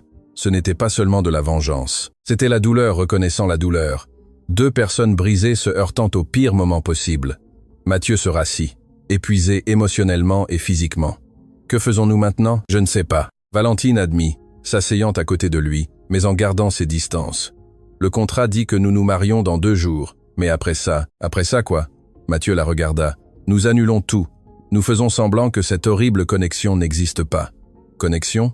Valentine le regarda avec confusion. Nous sommes connectés par la pire tragédie de nos vies, Mathieu expliqua. Ta famille et ma famille détruites par le même homme au même moment. Ne vois-tu pas la cruelle ironie? Nous nous haïssons pour des raisons superficielles, alors que nous partageons une douleur si profonde. Valentine garda le silence, traitant ses mots. Finalement, elle parla. Tu veux toujours m'épouser, sachant tout cela? Mathieu réfléchit longuement, puis hocha lentement la tête. Oui, plus que jamais. Pourquoi? Parce que maintenant je sais que je ne suis pas le seul à avoir porté une culpabilité impossible. Parce que je comprends pourquoi tu as construit ces murs, et parce que juste peut être, 2 personnes brisées par la même tragédie peuvent s'entraider à guérir. Valentine le regarda avec étonnement. Après tout ce que je t'ai fait, après avoir découvert cette horrible connexion, tu crois toujours que nous pouvons nous sauver mutuellement? Je ne sais pas, Mathieu admit honnêtement. Mais ça ne vaut pas la peine d'essayer? Pour la première fois depuis qu'ils s'étaient rencontrés, Valentine sourit sincèrement à travers ses larmes. Tu es un homme étrange, Mathieu Dubois, et tu es une femme compliquée, Valentine Leclerc. Tous deux rirent faiblement, le son étrange mais réconfortant au milieu du chaos émotionnel. 2 jours plus tard, ils se marieraient. Mais maintenant, le mariage signifiait quelque chose de complètement différent. Ce n'était plus seulement un mois de commodité ou de leçons, c'était 2 âmes brisées se rencontrant dans l'obscurité, espérant qu'ensemble elles pourraient trouver, ne serait-ce qu'un peu de lumière. Le jour du mariage se leva gris et nuageux, comme si le ciel lui-même reflétait l'état émotionnel des protagonistes. Mathieu se réveilla dans sa nouvelle chambre, encore désorienté par le luxe qui l'entourait. Les draps étaient plus doux que tout ce qu'il avait touché. La vue depuis la fenêtre montrait la ville entière étendue comme un tapis à ses pieds, mais rien de tout cela n'avait d'importance. Dans quelques heures, il épouserait la femme dont la famille était liée à la mort d'Hélène et Lucie. Il se leva et se dirigea vers la table de chevet, où il avait posé la photographie de sa famille. « Qu'en penserait-elle » murmura-t-il aux images souriantes. « Me haïrait-elle de m'épouser avec quelqu'un lié à leur mort? Ou comprendrait-elle » Comme toujours, les photographies ne répondirent pas. Mais cette fois, Mathieu ressentit quelque chose de différent. Non seulement de la douleur, il y avait aussi une étrange sensation de paix, comme si finalement, après des années d'autopunition, il s'autorisait la possibilité d'aller de l'avant. De l'autre côté du penthouse, Valentine était également éveillée. Elle n'avait pas dormi de toute la nuit. Elle se regardait dans le miroir, étudiant son propre visage comme celui d'une étrangère. « Qui es-tu vraiment ?» se demanda-t-elle à voix haute. L'entrepreneuse impitoyable que tout le monde croit connaître, la sœur qui a chassé sa famille, ou quelqu'un qui a simplement trop peur de ressentir. Un léger coup à la porte la sortit de ses pensées. Valentine, c'était la voix de Mathieu. « Je peux entrer ?» Elle hésita un instant avant de répondre. « Entre ». Mathieu entra, toujours en tenue décontractée. Il semblait aussi perdu qu'elle se sentait. « Je n'arrivais pas à dormir », admit-il. « Moi non plus », Valentine confessa. « Je n'arrête pas de penser à ce qu'Adeline a dit, à tout ce qui a été révélé. Moi aussi. » Mathieu s'assit au bord du lit, gardant une distance respectueuse. « As-tu parlé avec elle depuis qu'elle est partie ?» Valentine secoua la tête. « Je ne saurais pas quoi dire. Des années ont passé, tant de douleurs, tant de ressentiments. Et maintenant ceci, maintenant nous savons que les deux familles ont été détruites par la même personne. » Mathieu compléta. « Que ta sœur a autant perdu que moi, que tu as porté une culpabilité qui ne t'appartenait pas. Je ne peux pas encore lui pardonner. » Valentine murmura. « Je sais que ça semble cruel, mais chaque fois que je pense à elle, je me souviens de papa mourant d'une crise cardiaque causée par le stress. Je me souviens de comment tout s'est effondré. Le pardon ne vient pas immédiatement, dit Mathieu doucement. Crois-moi, je le sais. J'ai passé des années sans pouvoir me pardonner à moi-même. » Valentine le regarda directement. « Et maintenant, peux-tu te pardonner ?»« J'apprends. » Mathieu répondit honnêtement. « Te connaître, aussi étrange que cela puisse paraître, m'apprend que la douleur n'a pas à me définir pour toujours. » Ils restèrent dans un silence partagé. Deux personnes au bord de quelque chose qu'aucun ne comprenait encore complètement. « Dans 3 heures, nous nous marions. » Valentine dit finalement, « Un mariage sans amour, sans famille, sans rien qui le rende réel. » « Et si nous le rendions réel ?» Mathieu demanda soudainement. « Que veux-tu dire ?»« Je veux dire qu'au lieu de faire semblant, au lieu de jouer pour les caméras, pourquoi ne pas faire de vrais vœux? Pas des vœux d'amour éternel, car ce serait un mensonge, mais des vœux d'honnêteté, de nous donner une vraie chance. » Valentine y réfléchit longuement. « Des vœux de quoi exactement ? » « De vulnérabilité. » Mathieu proposa. « De ne pas nous cacher derrière des masques, de nous aider mutuellement à guérir, même si ça fait mal. Ça a l'air effrayant. » Valentine admit. « Ça l'est. » Mathieu hocha la tête. « Mais restez comme nous sommes lest aussi. Au moins, c'est effrayant avec un but. » Valentine tendit la main. « Alors c'est un marché. De vrais vœux, une vraie vulnérabilité. 1 mois pour voir si 2 personnes brisées peuvent créer quelque chose de complet. » Mathieu lui serra la main. Cette fois, le contact dura un peu plus longtemps. Quelque chose changeait entre eux. Quelque chose de subtil, mais d'indéniable. Le bureau de l'état civil était froid et impersonnel. Exactement comme Valentine l'avait voulu. Seuls étaient présents Richard, l'avocat, et Patricia, l'assistante, comme témoins officiels. Léonard avait envoyé ses excuses, disant qu'il ne pouvait pas soutenir cette farce. Le fonctionnaire du gouvernement lut les vœux standards d'une voix monocorde, clairement ennuyée. Il avait traité des dizaines de mariages cette semaine. Celui-ci n'était qu'un de plus. Valentine Leclerc accepte Mathieu Dubois pour époux? Valentine regarda Mathieu. Dans ses yeux, elle vit de la douleur, de l'espoir, de la peur et de la détermination. « J'accepte. » Mathieu Dubois accepte Valentine Leclerc pour épouse. Mathieu soutint son regard. « J'accepte. Par le pouvoir qui m'est conféré par l'État, je vous déclare mari et femme. » Il n'y eut pas de baiser, pas d'applaudissements, seulement 2 signatures sur un papier et 2 bagues échangées mécaniquement. Mais quand Mathieu glissa l'anneau au doigt de Valentine, il murmura quelque chose que seule elle put entendre. « Je te promets d'être honnête, même quand ça fait mal. » Et Valentine, en plaçant l'anneau à son doigt, répondit « Je te promets d'essayer d'être humaine à nouveau. » Ce furent des vœux plus significatifs que n'importe quel poème romantique. La séance photo était prévue dans le hall de l'hôtel le plus luxueux de la ville. Les médias attendaient avec impatience, les appareils photo prêts, les questions préparées. L'histoire de l'employé de nettoyage qui a épousé la milliardaire avait captivé l'imagination du public. « Souriez ?» Le photographe indiqua en les positionnant ensemble. Valentine sourit avec une perfection habituelle, le même sourire qu'elle utilisait lors des conférences de presse, mais Mathieu ne put pas. Son sourire était petit, sincère, nerveux. « Madame Leclerc !» cria un journaliste. « Comment vous sentez-vous d'épouser quelqu'un que vous avez rencontré il y a à peine quelques jours ?»« Je me sens surprise par la vie », répondit Valentine avec précaution. « Parfois, les connexions les plus inattendues sont les plus significatives. »« Monsieur Dubois ?» demanda un autre journaliste. « Est-il vrai que vous êtes le pianiste disparu Mathieu Dubois? Pourquoi avez-vous arrêté la musique ?» Mathieu sentit le poids de la question. « J'ai perdu quelque chose de très important, et avec cela, j'ai perdu mon but, mais j'apprends qu'il n'est jamais trop tard pour le retrouver. Et votre femme vous aidera avec ça ?» Le journaliste insista. Mathieu regarda Valentine. Je crois que nous nous aiderons mutuellement. Les caméras capturèrent le moment, le regard entre eux qui semblait contenir des conversations entières. Une dernière question. Une journaliste connue pour ses enquêtes agressives éleva la voix. Madame Leclerc, est-il vrai que votre sœur Adeline Leclerc a été impliquée dans le scandale financier qui a détruit l'entreprise de votre père et que ce même scandale est lié à la tragédie personnelle de Monsieur Dubois? Le salon fut plongé dans un silence total. Toutes les caméras se focalisèrent sur Valentine, attendant sa réaction. Valentine pâlit, ses mains commencèrent à trembler, mais avant qu'elle ne puisse répondre, Mathieu parla. « Mon passé est compliqué et douloureux, dit-il d'une voix ferme. Le passé de ma femme l'est aussi, mais ce qui importe n'est pas d'où nous venons, mais où nous allons. Et nous avons décidé d'aller de l'avant ensemble. » Il prit la main de Valentine, la serrant doucement. Elle le regarda avec surprise et gratitude. « Nous ne répondrons plus à des questions sur nos passés, » ajouta Valentine, retrouvant son calme. « Nous demandons de l'intimité pour construire notre avenir. » Patricia mit rapidement fin à la séance, escortant les jeunes mariés vers la voiture qui attendait. Une fois à l'intérieur, protégée des caméras par des vitres teintées, Valentine s'effondra. « Comment ont-ils su ?» sanglota-t-elle. « Comment ont-ils trouvé la connexion si vite ? Les journalistes sont bons dans leur travail, » répondit Mathieu. « Mais peu importe, nous n'avons rien dit qui compromettrait ton intimité ou la mienne. Tu m'as défendu. » Valentine le regarda avec étonnement. « Tu ne me connais même pas vraiment, et tu m'as défendu. » « Nous sommes une équipe maintenant, » dit Mathieu simplement. « Pour le meilleur ou pour le pire, nous sommes là, dedans ensemble. » Le voyage de retour au penthouse fut silencieux, mais pas inconfortable. Tous deux traitaient tout ce qui s'était passé. Le mariage, qui avait commencé comme vengeance et obligation, se transformait en quelque chose de différent, quelque chose qu'aucun des deux ne savait encore nommer. Quand ils arrivèrent au penthouse, ils trouvèrent une surprise qui les attendait. Des dizaines de bouquets de fleurs remplissaient le salon.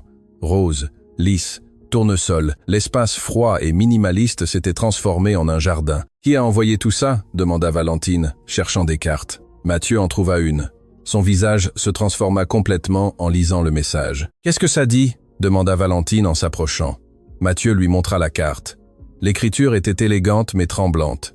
Les tournesols étaient ses préférés. « Hélène me l'a dit une fois à l'hôpital quand nous attendions toutes les deux la naissance de nos bébés. Je ne savais pas que c'était ta femme avant maintenant. » « Pardonne-moi, Adeline. » Valentine porta une main à sa bouche. « Ma sœur a connu ta femme. Il semble que nos vies étaient connectées bien avant que nous l'imaginions, » murmura Mathieu. Parmi les fleurs, il y avait une autre carte, celle-ci avec une écriture différente, masculine et hâtive. « Valentine, nous devons parler. Il y a des choses sur l'accident que tu ignores, des choses qu'Adeline ne t'a jamais dites, des choses qui changeront tout. Léonard. » Valentine lut la carte 3 fois sans pouvoir en comprendre le sens. « Que veut-il dire par là ?» demanda sa voix pleine d'appréhension. « Je ne sais pas, » répondit Mathieu, « mais ça a l'air important. Penses-tu que nous devrions le rencontrer ? » « Je pense que nous devons connaître toute la vérité, » dit Mathieu, aussi douloureuse soit-elle. Valentine appela Léonard immédiatement. La conversation fut brève, tendue. Quand elle raccrocha, son visage affichait un mélange de peur et de détermination. « Il vient demain, » dit-elle. « Il dit qu'il a des documents, des preuves de quelque chose qui change tout ce que nous croyons savoir sur l'accident. » Quel genre de preuves? Il n'a pas voulu dire au téléphone, mais Mathieu, sa voix se brisa. Et s'il y a d'autres secrets? Et si ce que nous découvrons est pire que ce que nous imaginons? Mathieu la serra dans ses bras. Ce fut une impulsion, non planifiée, mais Valentine ne résista pas. Elle se laissa étreindre, probablement pour la première fois depuis des années. « Alors nous y ferons face ensemble, » dit-il contre ses cheveux. « Comme nous l'avons promis. » Cette nuit-là, au lieu de se retirer dans des chambres séparées, ils restèrent dans le salon, entourés de fleurs. Ils parlèrent jusqu'à l'aube. Valentine raconta des histoires de son enfance, de son père, des rêves qu'elle avait avant de devenir l'entrepreneuse implacable. Mathieu partagea des souvenirs d'Hélène et Lucie, cette fois sans la douleur déchirante, avec une triste nostalgie, oui, mais aussi avec gratitude. Hélène aurait voulu que j'aille de l'avant, admit-il alors que le soleil commençait à se lever. Elle était toujours plus sage que moi. Elle me connaissait mieux que je ne me connaissais moi-même. « Ta fille était magnifique, » dit Valentine, regardant la photographie que Mathieu avait apportée. Elle avait tes yeux. Et le rire de sa mère, Mathieu sourit. Elle remplissait toute la maison de ce rire. « Crois-tu que tu cesseras un jour de les regretter ?»« Non, » Mathieu répondit honnêtement, « mais j'apprends que je peux les regretter et continuer à vivre, que leur rendre hommage ne signifie pas mourir avec elles. » Valentine hocha la tête, des larmes silencieuses coulant sur ses joues. « Mon père me manque. La sœur que j'avais avant que tout ne s'effondre me manque. La personne que j'étais avant de construire tous ces murs me manque. Les murs peuvent s'écrouler. Mathieu dit doucement, « Et si ce qu'il y a derrière est trop brisé pour être réparé, alors nous trouvons de la beauté dans les fissures. » Mathieu suggéra, « Comme l'art japonais du kintsugi, où il répare la céramique brisée avec de l'or, les cicatrices deviennent une partie de la beauté. » Valentine sourit à travers les larmes. « Quand es-tu devenue si sage? Quand j'ai arrêté de me cacher de la douleur et que j'ai commencé à apprendre d'elle, quand ils allèrent enfin dormir, déjà officiellement mariés, tous deux ressentirent quelque chose qu'ils n'avaient pas connu depuis longtemps.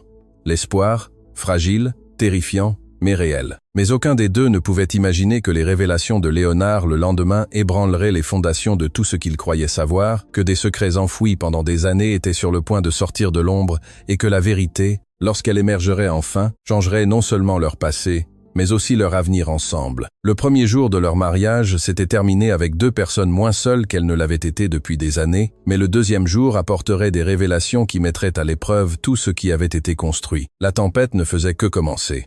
Léonard arriva aux Pentouses exactement à midi, portant une mallette en cuir usé qui semblait peser bien plus que son contenu physique. Mathieu et Valentine l'attendaient dans le salon, assis ensemble sur le canapé, une proximité qui n'existait pas quelques jours auparavant. « Merci de m'avoir reçu », dit Léonard, son visage affichant un sérieux inquiétant. « Ce que j'ai à vous montrer changera tout. »« À quel point est-ce mauvais ?» demanda Valentine, sa voix tremblante. « Ce n'est pas mauvais. » Léonard corrigea en ouvrant la mallette. « C'est compliqué, c'est douloureux, mais je crois que c'est aussi nécessaire. » Il sortit un épais dossier manille contenant des documents. Après le gala, quand tout cela a éclaté, j'ai commencé à enquêter. Quelque chose ne collait pas dans toute l'histoire de l'accident, alors j'ai engagé un détective privé. « Pourquoi feriez-vous cela ?»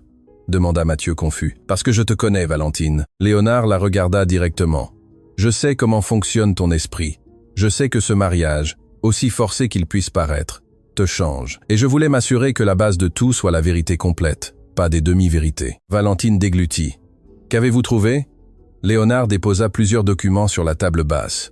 Le premier était un rapport de police sur l'accident. Mathieu eut la nausée rien qu'en le voyant. « L'accident s'est produit comme on vous l'a dit », commença Léonard.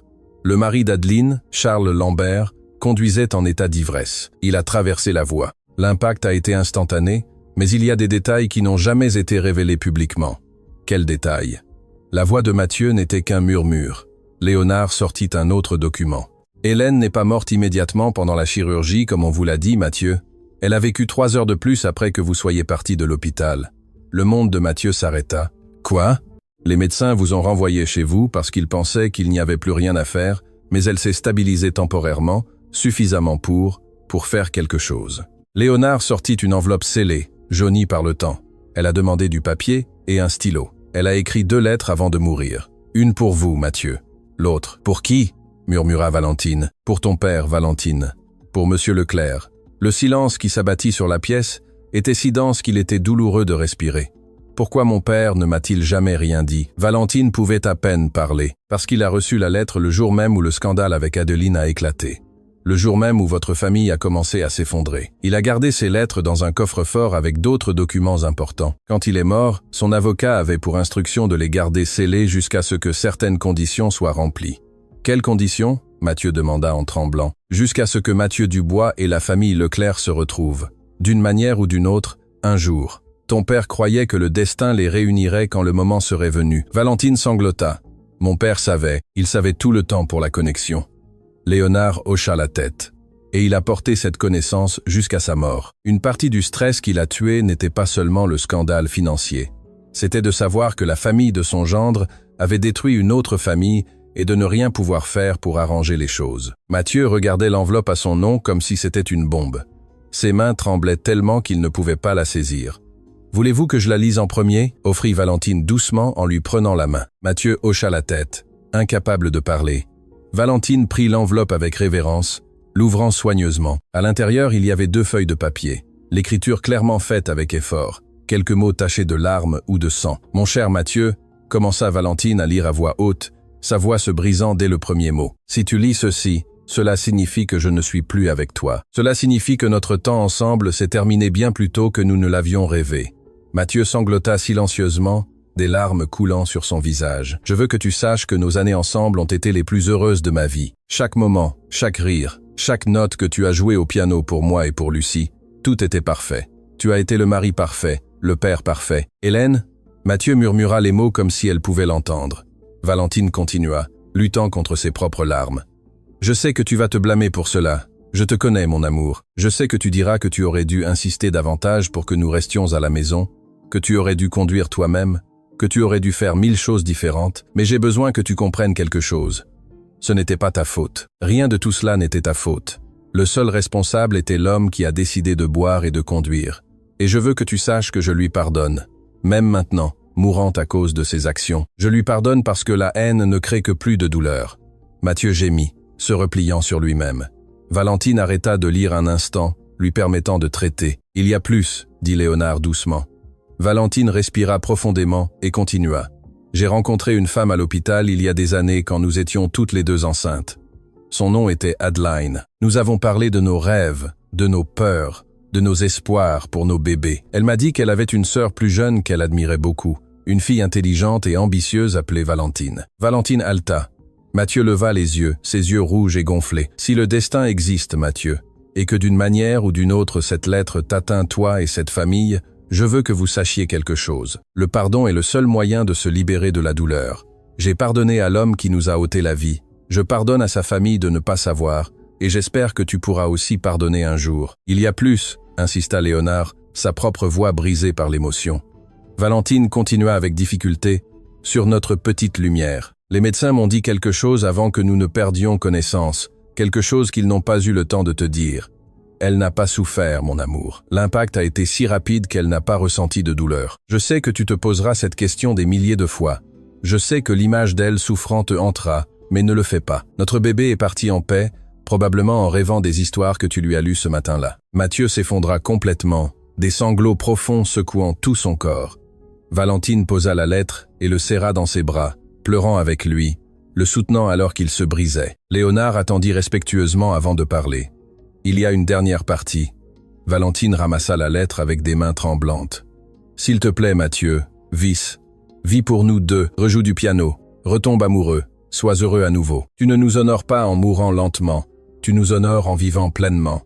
Je t'aimerai pour toujours dans cette vie et dans la prochaine, ton Hélène. Le silence qui suivit fut rompu seulement par des sanglots. Ni Mathieu, ni Valentine, ni même Léonard ne purent retenir leurs larmes. Hélène était une femme extraordinaire. Léonard dit finalement, elle a écrit cela en mourant dans une douleur indescriptible, et sa préoccupation était que vous puissiez trouver la paix. Je ne mérite pas son pardon. Sanglota Mathieu. J'ai gâché des années. Je suis devenu un fantôme. J'ai trahi son dernier souhait. Non. Valentine le prit par les épaules, l'obligeant à la regarder. Tu n'as rien trahi. Tu es là maintenant. Tu es vivant maintenant. Tu ressens maintenant. C'est ce qu'elle voulait. Léonard sortit la deuxième enveloppe. Valentine, c'est la lettre pour ton père. Valentine la prit avec des mains qui pouvaient à peine la tenir. Monsieur Leclerc, lut-elle, mon nom est Hélène Dubois. Nous ne nous connaissons pas, mais nos familles sont liées par la tragédie. Votre gendre a causé l'accident qui met fin à ma vie et à celle de ma fille. Mais je ne vous écris pas pour vous accuser ou vous blâmer. Valentine lutta pour continuer. Je vous écris parce que j'ai rencontré votre fille Adeline. C'est une bonne personne qui a fait de mauvais choix en faisant confiance aux mauvais hommes. S'il vous plaît, ne la perdez pas. Les familles sont trop précieuses pour être gâchées dans le ressentiment. Mon mari est pianiste, un brillant. Si un jour, d'une manière ou d'une autre, vos chemins se croisent, s'il vous plaît, prenez soin de lui. Il aura besoin d'aide pour se souvenir comment vivre. Et être qu'en guérissant ensemble, nos familles pourront trouver la paix. Pardonnez. Pardonnez-vous et vivez. Ce sont mes derniers mots pour vous, avec respect et espoir. Hélène Dubois. Valentine sanglotait de manière incontrôlable maintenant. Mon père connaissait cette lettre. Il a su pendant des années qu'il y avait une connexion et il a porté cette culpabilité jusqu'à ce que cela le tue. Ton père était un homme bon, dit Léonard doucement. Après avoir lu cette lettre, il a établi un fonds fiduciaire anonyme pour Mathieu. Il a payé ses frais médicaux après l'accident. Il a payé les funérailles d'Hélène et Lucie. Il a fait tout ce qu'il pouvait sans révéler le lien familial parce qu'il savait qu'Adeline ne pouvait pas gérer plus de culpabilité. Quoi? Mathieu leva les yeux, stupéfait. Je n'ai jamais su qui avait payé ces factures. J'ai cru que c'était une erreur administrative. Ce n'était pas une erreur. Léonard sortit d'autres documents. Ton beau-père a payé plus de 200 000 € en frais médicaux et funéraires et a laissé des instructions dans son testament pour que si jamais tu avais besoin d'aide, sa famille devait te la fournir. Valentine se couvrit la bouche en sanglotant. C'est pour ça que la crise cardiaque. Ce n'était pas seulement le stress du scandale, c'était la culpabilité de savoir que la famille d'Adeline avait détruit une autre famille. C'était de porter ce secret. Mais il a aussi laissé ceci. Léonard sortit un dernier document. Une lettre pour toi, Valentine, écrite peu avant sa mort. Valentine l'a pris avec des mains qui pouvaient à peine la tenir. Ma fille, lut-elle à voix haute. Si tu lis ceci, cela signifie que tu as trouvé Mathieu Dubois. Cela signifie que le destin a fonctionné comme Hélène et moi pensions qu'il le ferait. J'ai été lâche, Valentine. Lâche de ne pas réunir nos familles quand j'aurais dû le faire. Lâche de laisser la fierté et la peur m'empêcher de faire ce qui est juste. Mais j'espère que tu seras plus courageuse que moi. Mathieu Dubois est un homme bon qui a souffert incommensurablement.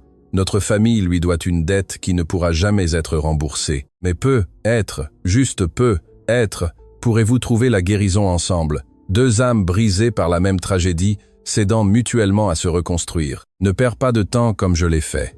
Ne laisse pas la fierté t'empêcher d'aimer. Ne laisse pas la peur t'empêcher d'être humaine. Sois la personne que j'aurais dû être. Je t'aime toujours, papa. Valentine s'effondra contre Mathieu, se tenant mutuellement tandis qu'ils traitaient les révélations qui restructuraient toute leur compréhension du passé. Léonard garda le silence, leur permettant de pleurer, de traiter, de commencer à guérir.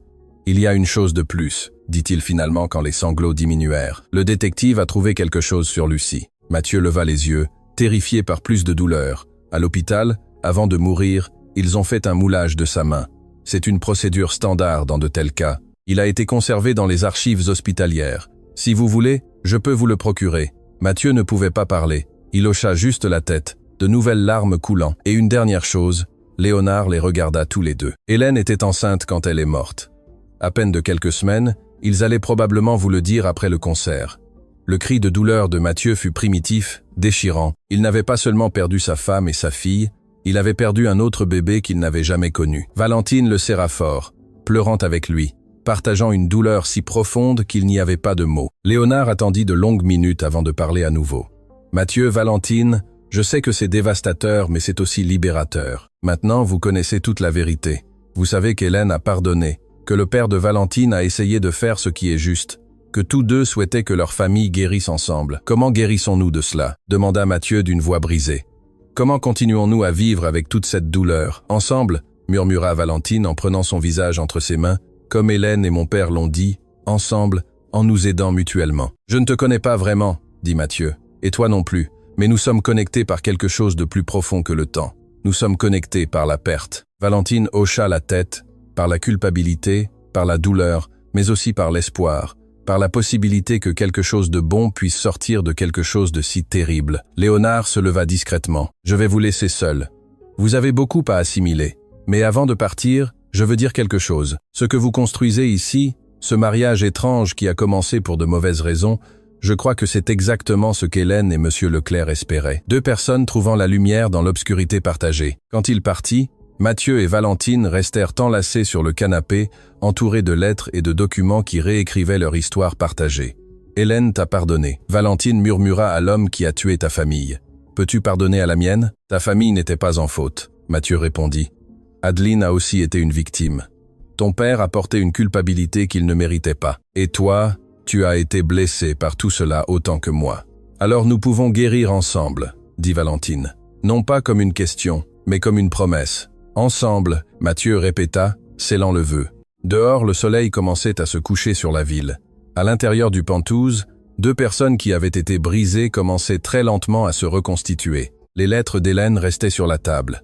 Ces derniers mots, un pont entre le passé douloureux et un futur possible. Et pour la première fois depuis l'accident, Mathieu sentit que juste peut être, il méritait de vivre. Les jours suivants furent ceux d'une transformation silencieuse mais profonde.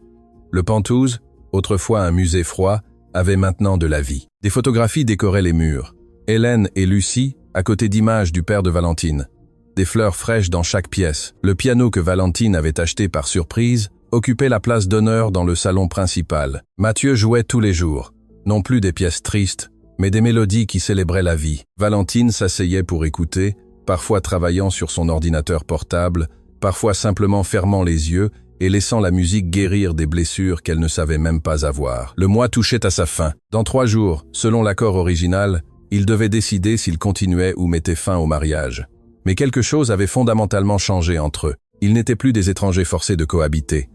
Ils étaient deux âmes qui avaient trouvé du réconfort dans une compréhension partagée. Un après-midi, tandis que Mathieu pratiquait une pièce de Chopin, l'interphone sonna. Madame Leclerc. La voix du portier était prudente. Votre sœur Adeline est ici. Elle demande si elle peut monter. Valentine regarda Mathieu, qui avait immédiatement arrêté de jouer. Ils s'étaient promis de tout affronter ensemble.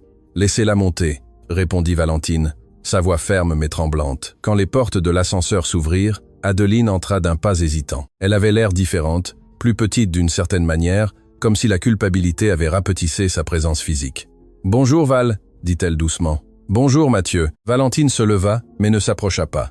Mathieu se tint debout près du piano, prêt à intervenir si nécessaire. « Pourquoi es-tu venu ?» demanda Valentine sans hostilité, mais sans chaleur. « Parce que j'ai passé des semaines sans dormir », Adeline admit, des larmes coulant déjà sur son visage. « Parce que chaque fois que je ferme les yeux, je vois cette petite fille, Hélène, les vies que ma lâcheté a contribué à détruire. Ce n'était pas ta faute directe. » Mathieu parla pour la première fois, surprenant les deux sœurs. « J'ai lu les lettres. Je comprends maintenant que tu as aussi été une victime. Mais j'aurais pu faire plus. » Adeline sanglota. « J'aurais pu dénoncer Charles avant cette nuit-là. J'aurais pu insister pour qu'il cherche de l'aide pour son alcoolisme. J'aurais pu. Nous aurions tous pu faire plus. » Valentine interrompit, sa voix se brisant. « J'aurais pu te pardonner plus tôt. Papa aurait pu réunir nos familles quand il était encore en vie. Mathieu aurait pu accepter de l'aide au lieu de disparaître pendant des années. Nous portons tous des « j'aurais pu ». Elle s'approcha lentement de sa sœur, mais Hélène a écrit sur le pardon. Papa est mort en espérant que nous puissions guérir ensemble. Et moi, je suis fatigué de porter la haine. Tu me pardonnes ? Adeline murmura, osant à peine y croire.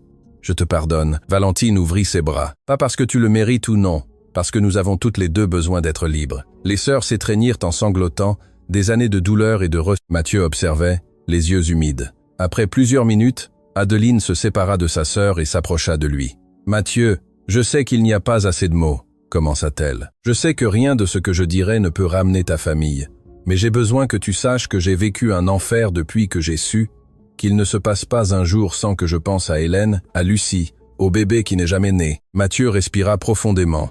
Pendant des semaines, il avait pensé à ce moment.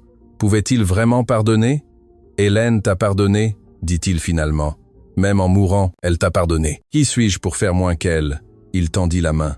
Adeline la regarda en tremblant avant de la prendre. « Merci », murmura-t-elle. « Je passerai le reste de ma vie à essayer d'honorer sa mémoire. »« Alors, vise bien, » dit Mathieu simplement. « Aime ta famille, sois heureuse, c'est la meilleure façon de l'honorer. » Les trois personnes s'assirent alors ensemble, partageant des histoires. Adeline raconta sa rencontre avec Hélène à l'hôpital, leur conversation sur la maternité et les rêves. Valentine partagea des souvenirs de son père, de la façon dont il avait porté des secrets pour protéger sa famille. Mathieu parla d'Hélène et Lucie sans la douleur dévastatrice d'avant, avec une douce nostalgie mêlée de gratitude pour les avoir connus. « Il y a autre chose que je dois vous dire, » dit Adeline alors que l'après-midi se transformait en soirée. « J'ai travaillé avec une organisation contre la conduite sous influence. Je donne des conférences, je raconte mon histoire, j'avertis les autres des conséquences. Je ne peux pas changer le passé, mais je peux aider à prévenir de futurs accidents.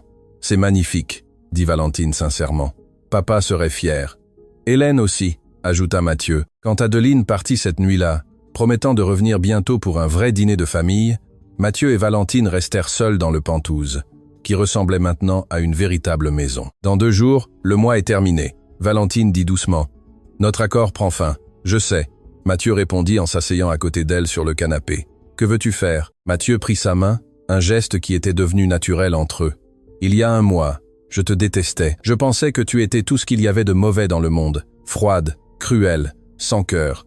Et tu avais raison. » Valentine admit. « J'étais toutes ces choses.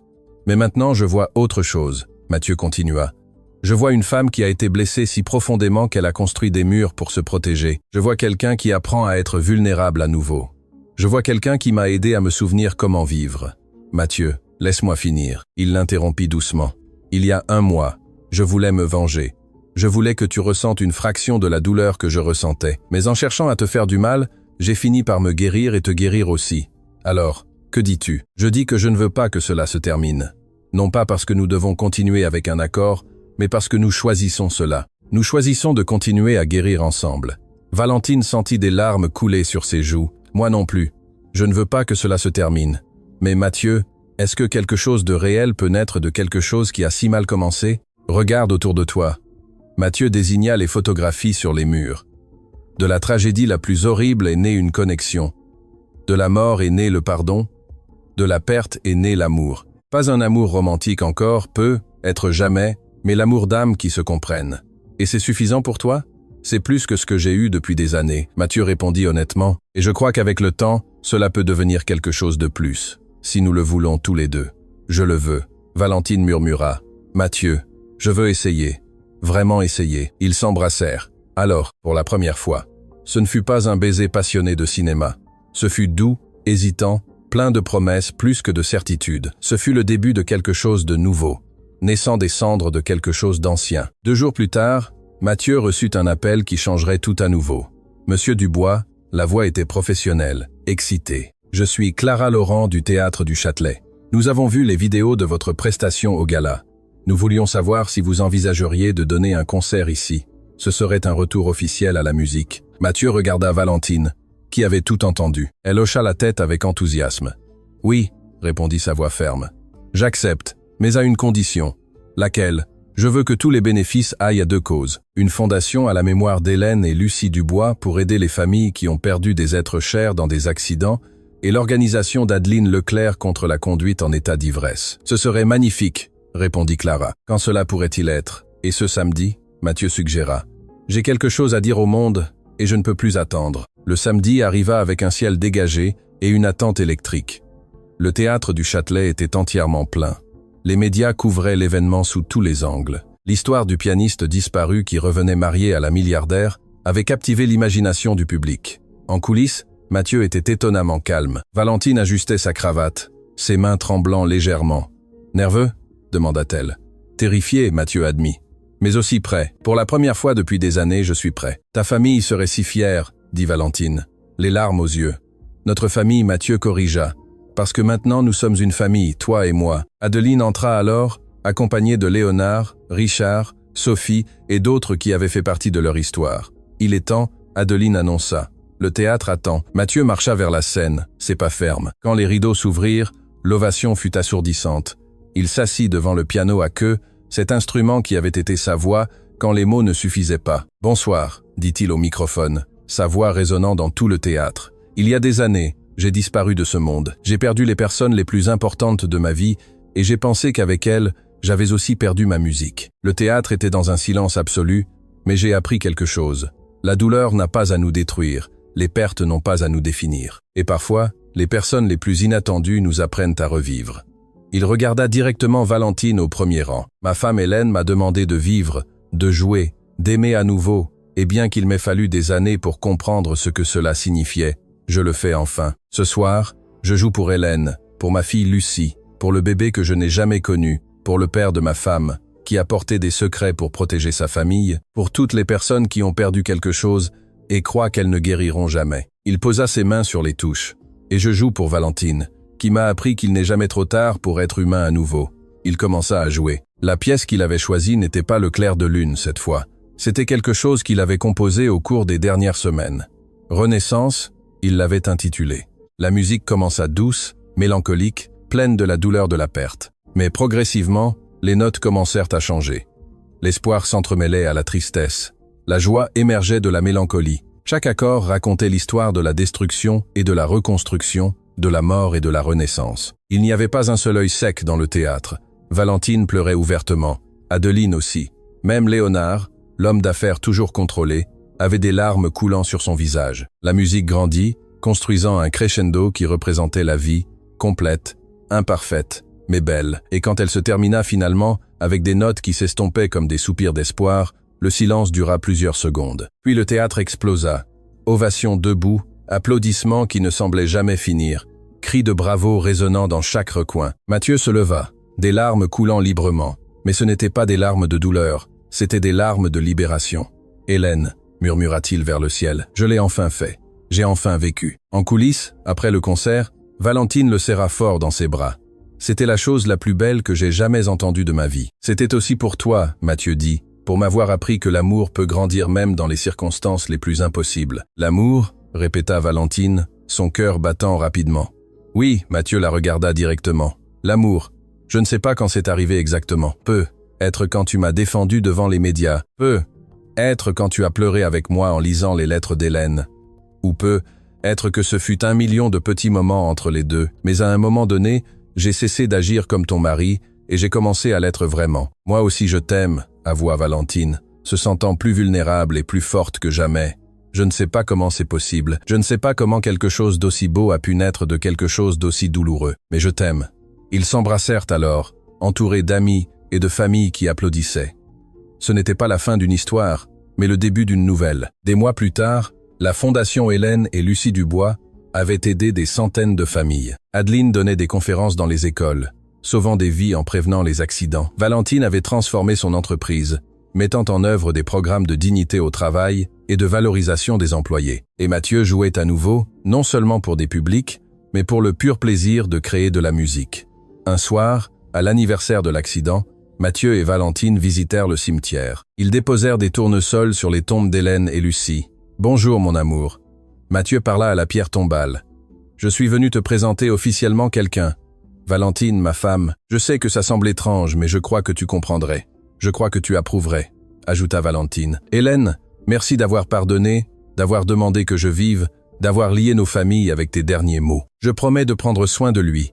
Je promets d'honorer ta mémoire en vivant bien. » En s'éloignant du cimetière, Mathieu ressentit quelque chose qu'il n'avait pas ressenti depuis la nuit de l'accident. Une paix complète. « À quoi penses-tu, Valentine ?» demanda-t-il. « Au fait que la douleur nous a brisés ?»